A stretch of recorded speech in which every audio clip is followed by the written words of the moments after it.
HRN listeners. As we celebrate our 15th year, we are deepening our commitment to giving voice to the next generation of food systems storytellers, and we need your help. Our internship and fellowship programs help activate new possibilities for underrepresented and underestimated young people through experiential journalism, audio engineering, and production training.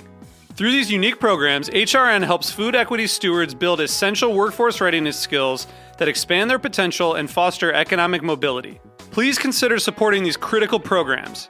And with a minimum donation, you can be entered to win a dinner for two at an amazing restaurant in one of 8 cities and tickets to a concert at a great venue in one of those cities. We have incredible partners across the country who have donated, as they also share our passion for helping to educate the next generation of food systems storytellers. Check out heritageradionetwork.org/15 to donate and enter to win today. That's heritageradionetwork.org/15 to donate and enter to win today. And make sure you donate before March 31st. Thank you. Today's program has been brought to you by Consider Bardwell Farm, the first cheese-making co-op in Vermont. For more information, visit www.considerbardwellfarm.com. You're listening to Heritage Radio Network, broadcasting live from Bushwick, Brooklyn. If you like this program, visit heritageradionetwork.org for thousands more.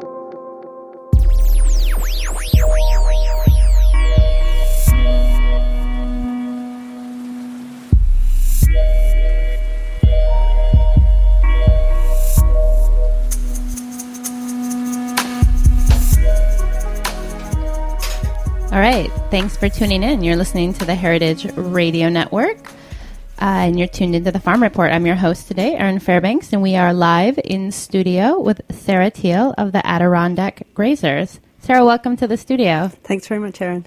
I got really nervous because I always mispronounce Adirondack. I always want to say Adirondack. I'm not really sure why. It's like a very challenging word. I know I'm going to screw it up again, so I'm just putting that out there. So Beef Cooperative, based in upstate New York. Let's kind of scale back to the beginning. I mean, how did this idea come about? Like, how did you get involved? Because you don't come from a farming background, is that right? Well, my father was a large animal vet, and I did grow up in the countryside in England. But since I've been living in America in 1983, I've lived in New York. But my husband has a farm on the New York-Vermont border, and he's had it for 30 years. And we've been together for 17, so I've been going up there for a long time. And our local farmer always farmed the farm, but he sold his dairy herd, which is what a lot of farmers are having to do up there. And the minute he did that, our fields started to go fallow and go down. So he suggested we start a grass-fed beef herd, which was fine, except I met with the Cornell Cooperative Extension representative, Sandy Buxton, and figured out that actually as one farm you can't sell beef. I mean, you can sell up there, but it costs more to raise them than you can sell them for, which is crazy. So I figured, well, if we got a group of farmers together, we could start bringing our beef down to New York and selling it for some price that made some sense. So Sandy agreed to hold a first meeting, November 4th, 2011, and 50 farms turned up. Wow. So we realized we were onto something. Yeah, were you surprised? I mean, obviously there was probably some buzz out and about when you announced that the meeting would be happening. Yeah. Were you expecting such a turnout, or? We didn't know what to expect. I mean, it was good that we had Dwayne Birch, my local farmer, with us, because it meant that we were sort of legitimate, and we had Sandy from the Cornell Extension. But we didn't know what to expect. And when that many people arrived in the room, it surprised all of us. But there are a lot of people up there producing really beautiful beef, 100% grass-fed or grain-finished, and with no market. And so what they said was, we need help marketing and we need help with sales. And so we decided that it was worth it to try to put us all together as a group, which is pretty funny because everyone's very different. Well, I think farmers are known for being quite individual. Yeah, I know. And I never realized that here it would be, a year and something later, and I would still be doing this, or that the sales part of it would end up on me. But because I'm in New York City and I'm the only one in New York City, and because I love chefs and I'm really interested in good butchers, it kind of fell on me to run around and meet everybody. So, New York has a history of producing a lot of fluid milk, dairy cows. And the farms that you're working with are people who have transitioned out of dairy or are doing dairy and looking to supplement an income, or what kind of niche are they operating in, or does it kind of vary between farmers? Well, a lot of them have always done dairy, but have always done some beef. Like the Larsons, they sell their milk to Consider Bardwell, actually, and they have a dairy herd of Jerseys. But they've always kept a herd of Devons for beef. But they had no real market for it. They sell it out of a deep freeze off the farm. And so I first started talking to the Larsons very early on and said, well, what do you think? How should we go about this? And it grew from there. But yes, a lot of our farmers have either been like our local farmer, Dwayne, and sold their dairy herd, but they've always kept beef. And a lot of them have always had it be grass-fed. They've just never, that's just the way they raise their beef, and they never change. So for them, they think it's quite funny that it's this new thing to have purely grass-fed beef. But so for folks who are looking, what's the difference between raising an animal for beef and raising an animal for dairy? Are you talking about different breeds, different ages, different? What's the difference if I'm a dairy farmer and I have these kind of separate herds? Well, there are different breeds that are better for dairy, like Jerseys or like Holsteins, and there are different breeds that are better for beef. And for grass-fed, there are some that are specifically good for grass, like the Devon or the Belted Galloway or the Little Dexters. But then also that my particular farm, we have Angus, but they're Angus that have now been on grass for generations and generations. Because if you just took a commercial Angus animal and expected it to be grass all of a sudden, it wouldn't be very good beef. So it takes a few generations for them to really learn to fatten on beef. And our farmers feed them baleage during the winter, which is sort of fermented grass. So they keep their weight up through the winter. So what if someone's looking to purchase from the co-op, you are selling right now into restaurants, into butcher shops, and to individual consumers? Yeah, we've started doing individuals because we've started doing a line of frozen inventory, and we've been selling some of that for individuals or for restaurants through Farmers Web or Plough. And so we've started a frozen line, but you can, here in New York City, you can buy it in Ciriello's and Grand Central Station, Meat Hook in Brooklyn. There are different places where, and of course at Heritage Foods in Essex Street Market, which is great. My favorite place to buy, of course. And where Emily has a particular fondness for Devons, so we've been sending her Devons. So, as you're looking to form this co-op of farmers raising animals for beef, you have a variety of farms, farm sizes, a variety of breeds. What are the kind of protocols that you established for entry into the co-op, and how did you kind of come up with what those were? Yeah, it took us a while. I mean, actually, we did it fairly fast, but it did take us a while to establish what those protocols would be. We had that first meeting in November, and we weren't incorporated, we weren't formed until the following June. And in that time, we met every week to discuss exactly that, what the protocols would be. And we looked at other people's protocols to make sure that it was sort of in line. But, no growth hormones, no use of antibiotics. They can use, if a cow is sick, they can use it, but take it out of circulation for several months. No feedlots. Ideally, most of our farmers have closed herds, so they breed their own. That's an ideal, but it's not. And then talking about soil maintenance and the best grasses, and so we came up with our protocols, which are on our website, www.adkgrazers.com, and various membership agreements, and everybody signs a membership agreement and agrees to observe the protocols. And then we do these animal evaluation forms, so every time a farmer drops off a cow, they sign a form that talks about the breed and the weight and the way it was raised. And is there something, is New York State or is Washington County, where you're doing a lot of your work, is it particularly suited to a grass-based farming model, or is that something you're kind of exploring and trying to make work? I think it's particularly suited. It's incredibly rich soil up there. The grass is beautiful. And what we're trying to do is bring back a lot of the fields. Like our fields had gone kind of messed up, so we took a year or two to bring them back and to restore them. And anything grows up there. You put anything in the ground, it grows like a weed. And especially now, it's incredibly green because of all the rain. But it's, I do think it is particularly suited. It's very, very rich land.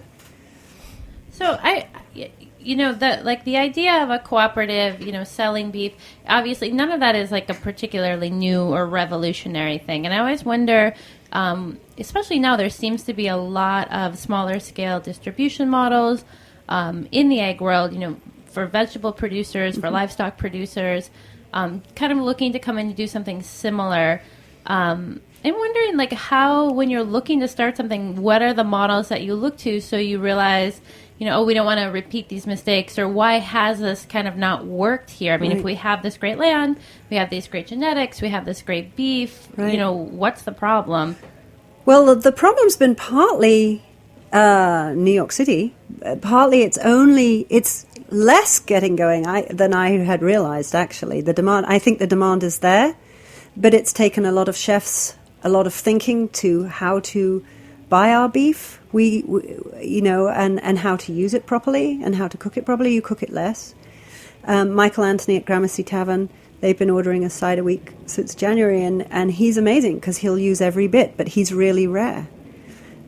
So it's down here, and it's taken, yes, the Marlowe and Daughters and the Meat Hook and others and Heritage to come in on this. So it's taken a while for that. But then it's distribution, it's getting it down here. And if we didn't have regional access, if something happened to regional access who bring our beef down here, they're the only people, they're it. Who are doing that. Well, let's talk about a little bit of that necessary infrastructure. So once you have the farms who are raising the animals, so you have, the land, you have the animals, the genetics, and you have all the services that go into supporting the farmers, tractor supply dealers and veterinarian services. So those all have to be in place. Which we're lucky enough to just about that we still have. Up in Washington. Yeah. So then, as someone in your shoes who's looking, the next step, I think, in this process is the slaughter and processing facility. So can you talk a little bit about how you found the facility that you're working with and what it was you were kind of looking for and maybe some of the challenges in that search? Yeah. No, the slaughterhouse is a real challenge. And there are a lot of states that have very few. I don't think Vermont has very many. And we started out with one that just didn't work out. But we're lucky enough to have Eagle Bridge, and Eagle Bridge custom meats are very, very good. And it's taken us a while, but we've been establishing set dates with them, so we have slots always each week set aside for us.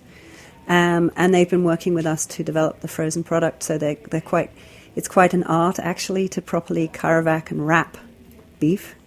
And they're good at it. Their cutters are good. It takes having a really good slaughterhouse and working really closely with them to get everything right. So the initial facility that you were working with, I mean, what are some of the challenges that kind of led you to move away from them? And you obviously found Eagle Bridge and are happy with them, but I mean, is it the slaughtering? Is it the packaging? Is it the customer service? I mean, it's everything. It's the cleanliness. The one we were working with before, USDA kept shutting them down. You can't have that, because if you are expecting our beef in Essex Street Market, you need it, or Gramercy Tavern, they need it, and there's no shutting it down. So Eagle Bridge is they're very buttoned up, they're very clean, they're very organized, they're online, so emailing them is easy. That's sometimes a challenge. Just the basic community. The basic, keeping it all going. It's a very complex business, actually, running a slaughterhouse. It's really tough. So once you have the meat, it's been slaughtered, you've figured out the cuts, the cryovacking, the freezing, and then the storage for transport. Mm-hmm. Then you identified regional access, and regional access basically is a delivery distribution system. Yeah, they've been around for a while, so they do know what they're doing, which is great. And they have these big trucks, and they come into the city several times a week. And they've been picking up at Eagle Bridge every week for us and bring it into New York on Mondays. And so far, so good. Nice. I wonder, do you have a sense of how New York State compares to other, regions of the country? Are the challenges with regards to distribution, with regards to slaughterhouse access and quality? Are we ahead of the curve, behind the curve, on average? Well, do you have, a sense of... I don't know. That there are certain states, like I said, that don't have any small slaughterhouses left at all. And that's a problem. If we get bigger than Eagle Bridge, that's going to be a problem. We'll have to find the next one. So yes, it's a challenge. And also it's a challenge having a group of people who are very, very, very libertarian and independent, and having them work together. And we have a board, and we speak every week, and we meet every month. But bringing that together isn't actually easy, and you have to work hard at it. It's been tough. There've been moments where you're like, oh my God. But so it takes a particular group of people, I think, to really keep at it. Yeah, well, it's one of those business models that's almost dependent on the passion of its kind of founding members to sustain it, because ultimately, at least initially, the kind of, the money isn't there to be kind of paying the salaries for. Initially, it's getting all those systems in place that don't exist anymore for local foods to get to the cities.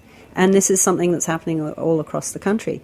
And you'd think, oh, well, this is easy. Well, I did think this is easy. You start a co-op and off you go. And it's just not like that, because the systems aren't there. They're set up for an industrialized food system and for bringing in enormous numbers of animals from feedlots. And the alternative just isn't there. And I got interested in doing this because I was a producer on an HBO series called The Way to the Nation, and I filmed with a lot of farmers all across the country. And I met a group on the Kansas-Missouri border called Good Natured Farms, and they had a meat co-op. And I just thought, well, but there's very few. When I was looking for protocols, looking for how to do this all across the country, there's very few. But Diana Endicott started it in Kansas, and I thought, well, she inspired me to think about it over here. So it sounds like you kind of, bit off quite a bit. I don't think I had realized quite how much I had bitten off. Well, I want to move on. We need to take just a short break, but when we come back, I do want to talk about some of the models from that area that came before you and kind of lessons learned. So hang tight. We are in the studio with Sarah Teale of the Adirondack Grazers talking beef co-ops. We'll be right back.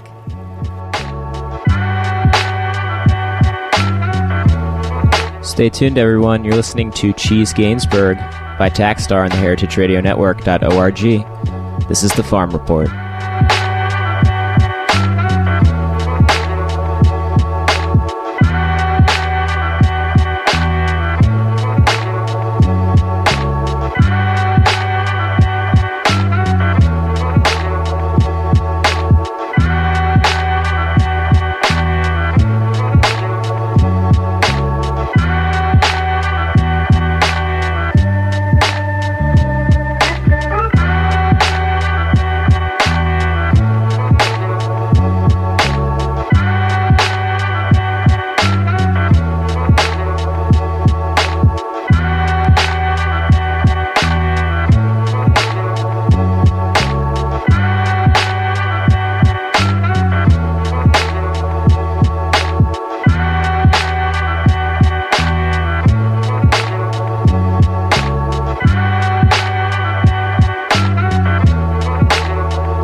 Today's program has been brought to you by Consider Bardwell Farm. Spanning the rolling hills of Vermont's Champlain Valley and easternmost Washington County, New York, 300-acre Consider Bardwell Farm was the first cheese-making co-op in Vermont, founded in 1864 by Consider Stebbins Bardwell himself. Rotational grazing on pesticide-free and fertilizer-free pastures produces the sweetest milk and the tastiest cheese. All of their cheeses are aged on the farm in their extensive system of caves. Consider Bardwell Farm is also a big supporter of Heritage Foods USA's No Goat Left Behind program. No Goat Left Behind is a serious effort launched in 2011 by Heritage Foods USA, designed to introduce goat meat to American diners and provide a sustainable end market for dairy animals. For more information, please visit www.considerbardwellfarm.com. Thanks. We are back. You're tuned into the Heritage Radio Network. You're listening to the Farm Report, and I'm your host, Erin Fairbanks, and we are talking beef co-op models with Sarah Teale of the Adirondack Grazers. So there was another kind of similar kind of farm distribution marketing arm in that area called Farm to Chef, and then Farm to Chef was sold to Basis and became Basis Farm to Chef. And I think along the way, that idea, which started out very similar, I think, to the co-op that you've put together, fell apart for a variety of reasons. And I know that you were able to kind of learn some lessons from that. And I'm wondering if you can kind of highlight for us what were some of the pitfalls that you were able to identify from that model, and things that you're doing or people that you're bringing into your organization to prevent that from. Right. That's actually part of the advantage of having Cornell Cooperative Extension, because they were very involved in Farm to Chef in the beginning, in bringing it in. So one of the first people I went to see was a woman called Paula, who was very, very involved in setting that up. And I said, okay, what should we do differently? And Farm to Chef wasn't really a cooperative. People invested in it, and they're at different levels. So some people put quite a bit of money into it. Farmers put money into it to set it up, and at different levels. And so those who had put more in were interested when there was an offer on the table to buy them out. But we're not like that. We're not officially a non-profit, but we are non-profit. But everyone puts in the same amount. It costs $1,000 to be a member, so you aren't really, well, you are investing in it, but it's a different kind of model. Different structure. Very different structure. Everyone's totally equal. And it's a very, very different model. And also, I spoke to Mike Yazzie, who was very involved in it from Flying Pigs, and got his advice. And one of the things we did do differently is that they had trucks, which is Ramus from White Clover Farm was driving up and down to the city. We decided pretty early on that we weren't going to go into the trucking business. And we weren't. There are people who are good at that, and we weren't them. Right. And so we weren't going to try and do that, which I think was a good decision, actually, because there's always problems, with trucks breaking down and finding good drivers, and luckily that's not our problem. So the kind of basic costs of the co-op as an organization include, I'm sure there's there's a small staff, there must be maybe insurance, then there's kind of the marketing and the sales. Am I missing anything?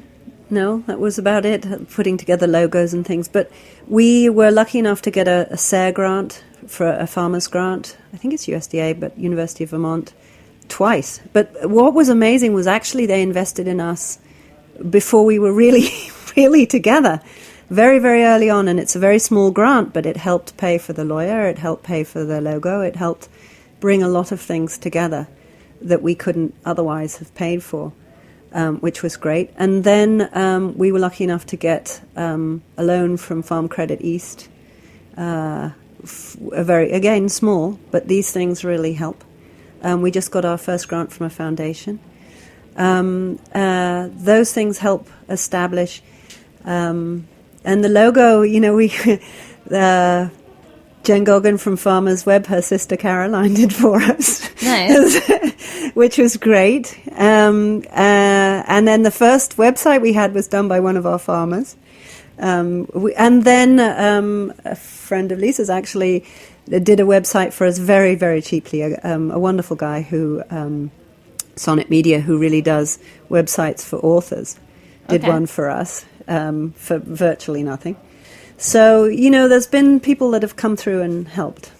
So, I mean, you set up the website, you have the product, but it's not like you build it and they will come. I mean, you still have to do the kind of outreach Yeah. and the actual sales Yep. to the chefs, to the retailers. And at this point, you're competing with pretty established organizations here in the city that have been selling meat into restaurants, into butcher shops for generations. There, you know, are the kind I of, try not to think about you know, that. individual farmers that came before you and have Yeah. established relationships with different chefs. So, you know, what was the kind of MO for getting your foot in the door, and where do you think that as an organization you guys really set yourself apart from some of the competitors? I mean, what is it that you have to offer chefs that they're not going to be able to get? I mean, what makes it worth kind of going through the trouble of working with a side of beef versus working with, you know, a case of pre-cut Right. steaks or racks or Right. Well, we can do the pre-cut. But I think what makes us different is that we really are local. We are completely open. Everyone can come and visit the farms, and quite a few people have. We put the name of the farm on every single package, on every beef that comes down here. It's anyone can come and check it out. And I do think there is something about supporting your local farm community, but there is also something about the grass up there that makes the meat itself particularly rich and delicious.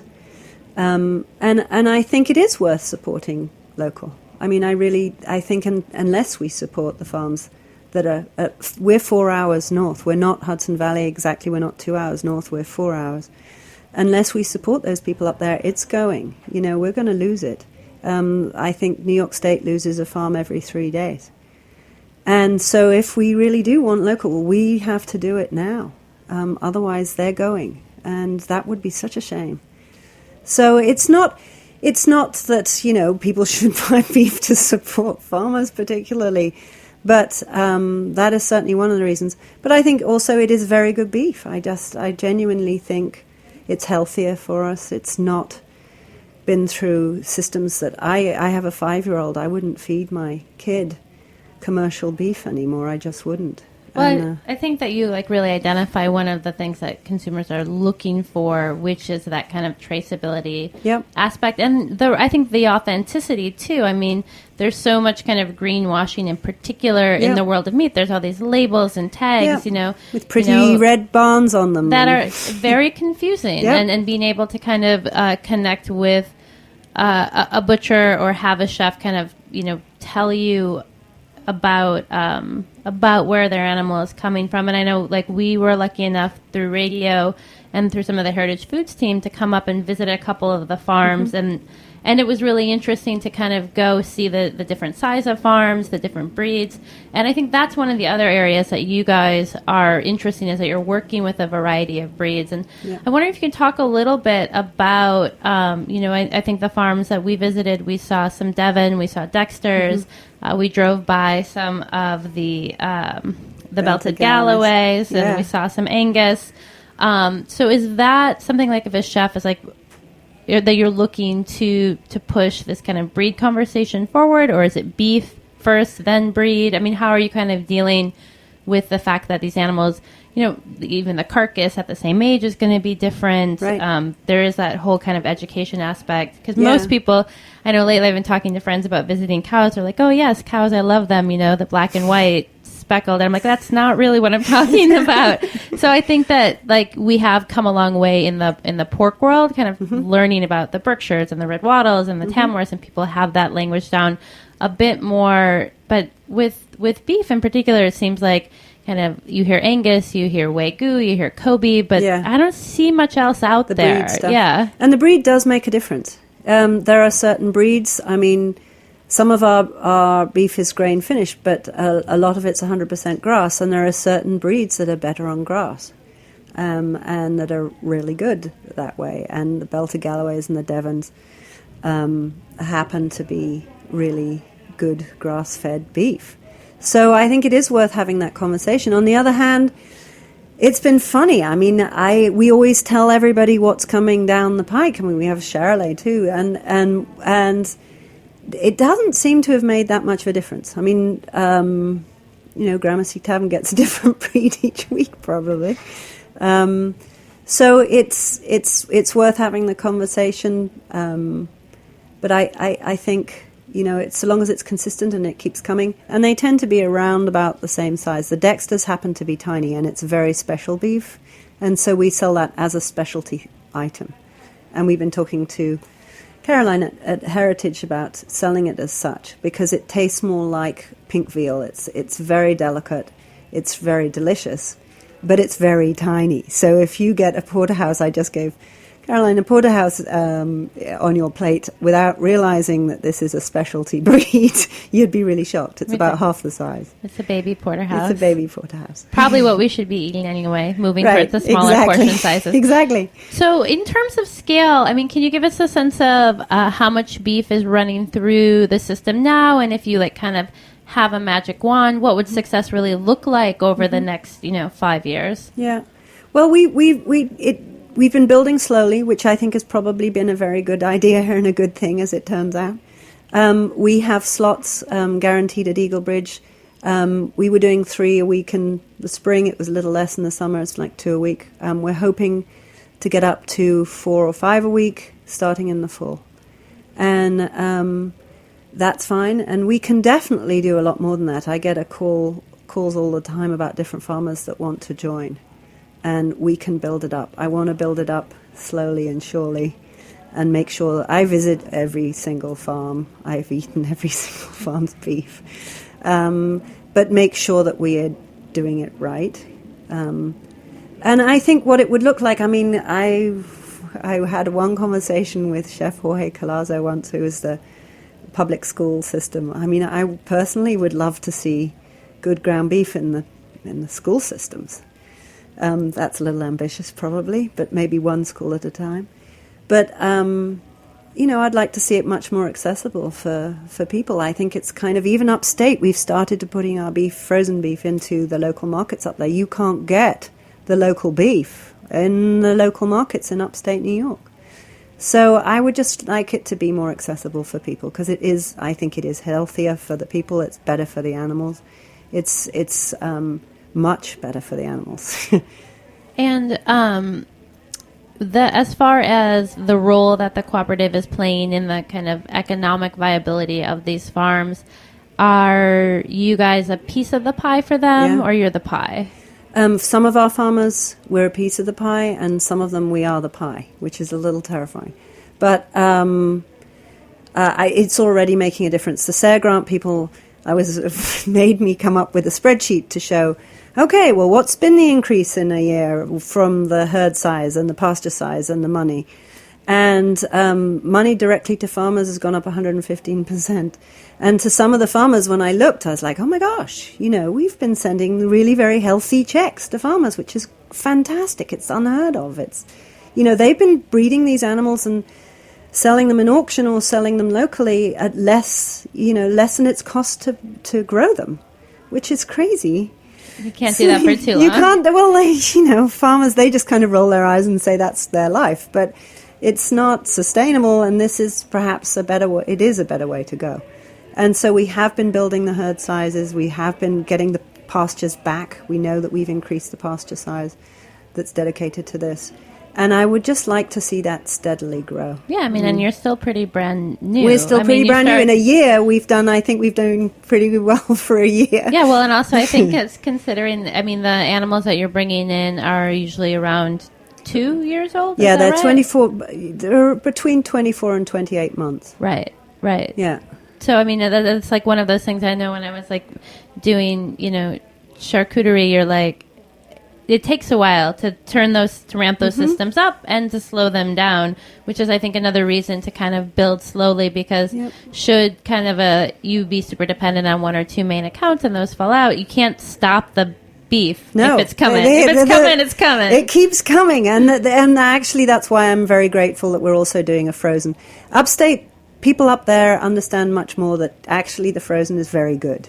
and that restaurants, there are restaurants actually in Brooklyn that are ordering our frozen beef. We do these big boxes, so you can order 12 ribeyes or 12 sirloins, or a box of ground beef, big boxes of ground beef. And there are restaurants that are starting to do that because it's just as good. And upstate, they understand that. So the local markets, the smaller markets, are starting to carry our frozen beef. And we've got these little, I should have shown you when you were up there, they were really sweet. We've these freezers that are dedicated to our beef in these small markets, which I think is great. And it takes some of the pressure off, because if you've got only fresh and it's going and it doesn't stop, and somebody changes their mind, or they're like, oops, which happens. Yeah. Then what do? You've Sure. got 350 pounds worth of just a half an animal Yeah. hanging there, and whoops. Yeah. No, you need to have... So the frozen is a good idea. Well, I think, too, I think bringing the kind of frozen aspect into the conversation as a consumer when you're evaluating your priorities with regards to your meat consumption, I think that, people generally have this idea that frozen meat is going to have it's not going to be as literally as fresh, or that the texture is not going to be quite the same. Things have changed. The way they now do frozen has changed. It's flash. It's like immediate. It goes straight into the cryovac, which is very good. It's going into these markets and going out very fast. Regional Right. Access actually carries it on their catalog. And No, too bad. I'm just thinking, if your evaluative criteria includes kind of the sustainability for the land, the economics for the farmer, the diversity of the breeds, I think it's like you have to weigh all those things and then make a decision as a consumer. And it seems like, frozen or fresh, that's like just one piece of this like larger decision making. Spectrum. Anyway, we are unfortunately out of time, but if folks want to find out more about the Adirondack Grazers, places where to get the beef, profiles on their farm, definitely visit them at www.adkgrazers.com. Sarah, thanks so much for coming in today. Thank you, Erin. Thank you for having me. Lovely to have you. Always lovely to have a guest in studio. Not something I'm often able to do, but that is the name of the game here on the Farm Report. Thanks so much for tuning in. This, like all 30 of our live weekly shows, can be found for free on our website, www.heritageradionetwork.org. You can also find us on iTunes or Stitcher Smart Radio. We are a membership-based and fully supported by you guys, so click that donate tab, become a member today. If you sign up for the household membership at $120, you get one of our fabulous new Heritage Radio totes, guaranteed to be the most stylish tote carrier on your block or in your town or wherever you may be. So grab that and stay tuned in. We'll be back next week.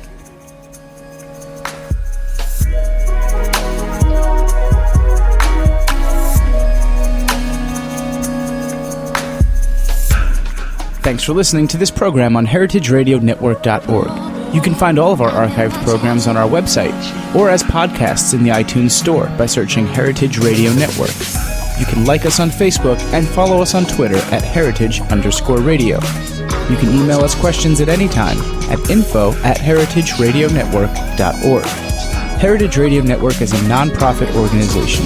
To donate and become a member, visit our website today. Thanks for listening.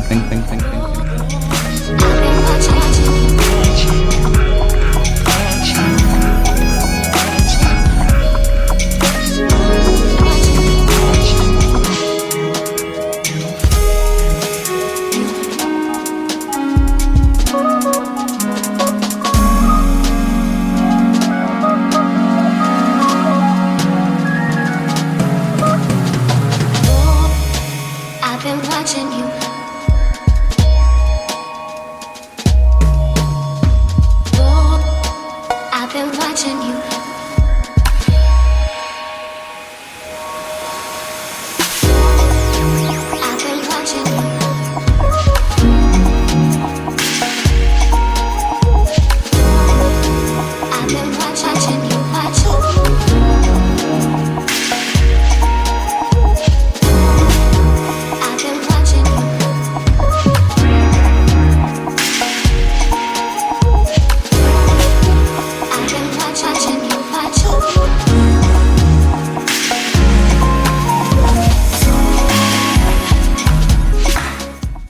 Today's program has been brought to you by S. Wallace Edwards & Sons, third-generation cure masters producing the country's best dry-cured and aged hams, bacon, and sausage. For more information, visit surreyfarms.com. You're listening to Heritage Radio Network, broadcasting live from Bushwick, Brooklyn. If you like this program, visit heritageradionetwork.org for thousands more. What's hot at the green market? You're about to find out now. It's the Grow NYC Market Update.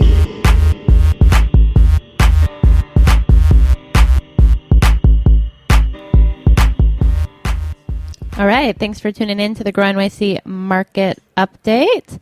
We got a new voice on the other end of the line today. Welcome to Caroline. Hi, thanks for having me on, Erin. Awesome. So we are continuing our tour day markets, making our way around the city's best green markets. Where are we heading today?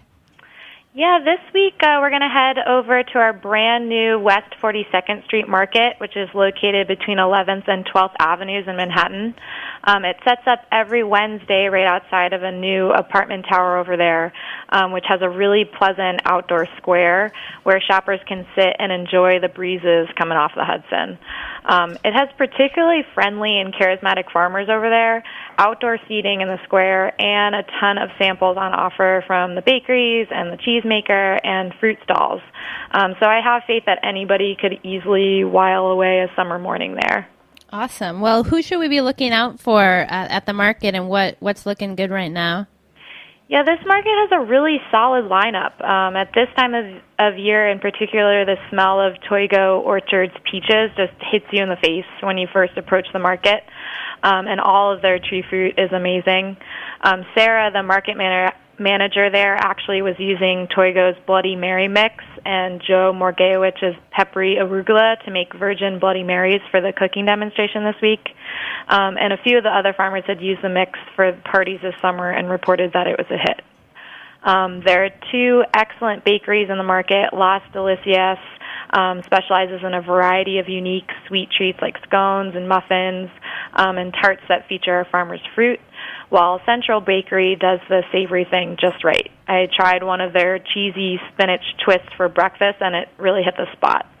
Morgayewicz Produce brings beautiful veggies from the Black Dirt region in Orange County, New York, and sells them at an incredible value.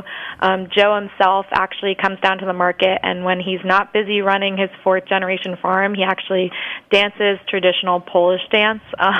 It's awesome. There are videos of him on YouTube, and I would encourage you to check it out. He's amazingly talented. And for those looking for local certified organic produce, it's just a dream to shop at Norwich Meadows stand. And then rounding out the market is Nature's Way with their honey, Millport Dairy with their farm fresh eggs and cheese, and DePaula Turkey from New Jersey. I actually think that DePaula's turkey burgers with some slices of Millport Dairy horseradish cheddar on a Central Bakery multigrain roll would be the perfect weeknight dinner. Excellent. Well, I know when people hear 42nd Street, they think Times Square, and if you're a New Yorker, you get a little nervous. But you guys are over on the west side, so what should we be checking out when we're up at the market? Yeah, once you get away from the hecticness of Times Square, it gets really pleasant over by the river. So the Hudson River is actually a stone's throw away. And running alongside it is this fantastic bike path that stretches along practically the entire length of Manhattan. So I think that the market would be the perfect pit stop for a West Sider's morning ride. And then right across 12th Avenue is a great green space right on the river with a dog park and lots of people watching opportunities.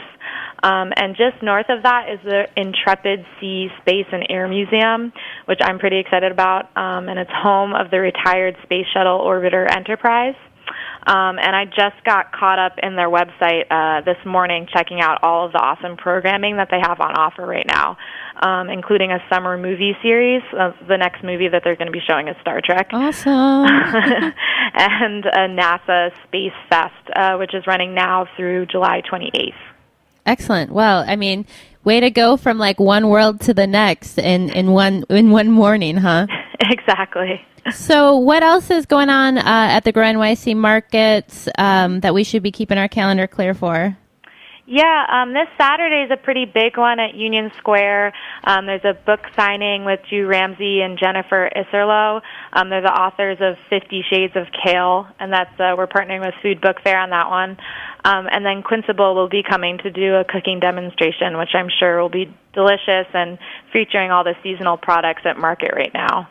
And then over at Grand Army Plaza in Brooklyn, Rosewater Restaurant will be coming to do the cooking demonstration. They're a great restaurant that's been supporting our farmers since 2000, so I'm sure it'll be delicious. And we wanted to remind our shoppers that Rockefeller Center Green Market is open, and it'll be open on Wednesdays, Thursdays, and Fridays this season. And then a lot of our markets are starting a frequent shopper program in August, so check in at your neighborhood market for more details on that. You'll have chances to win prizes for checking in at the market information tent each week. Excellent. And you can visit grownyc.org/ourmarkets to find out more information on cooking demos, book signings, and giveaways, and what's happening each week at your neighborhood green market. Caroline, thank you so much for the update. Looking forward to heading up to West 42nd for a little produce and outer space action. That sounds awesome. Awesome. Thanks so much, Erin. For folks who want to stay up to the moment with the Grow NYC Green Markets, definitely check them out on Twitter, Facebook, Instagram, Tumblr. They got it all. The best kind of veg pictures, produce pictures, livestock pictures that you're going to see anywhere, and then all the latest and greatest and what's coming in and what not to miss. And then, of course, stay tuned next Thursday for another episode of the Grow NYC Market Update.